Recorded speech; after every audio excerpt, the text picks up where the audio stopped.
Thank you very much, Tillman. Good morning, everyone.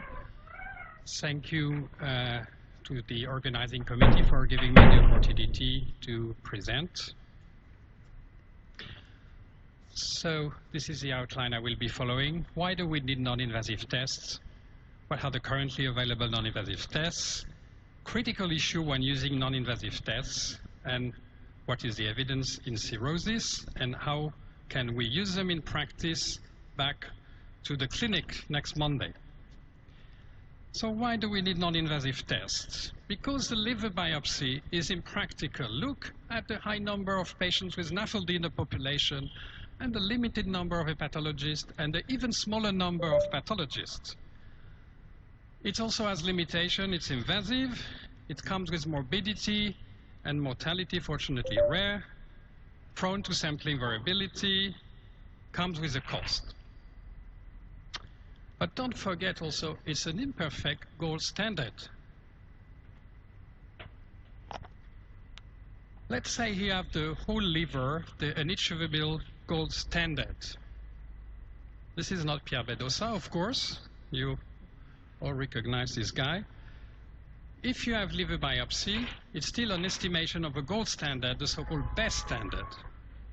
Now, if you're using non-invasive tests, it's an estimation of an estimation impacted by the limits of liver biopsy. So this has to be kept in mind when you're dealing with non-invasive tests. This is the usual slide, two different but complementary approach. The historical biological approach based on the dosing of serum biomarker, the physical approach based on the measurement of liver stiffness.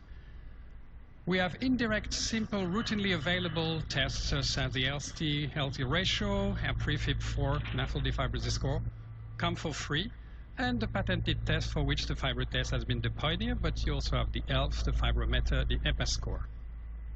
As for liver stiffness, the pioneer has been transient elastography, but we had new kids on the block, such as RFI, 2D shear wave elastography, and MR elastography. Now, there are critical issues when using non-invasive tests.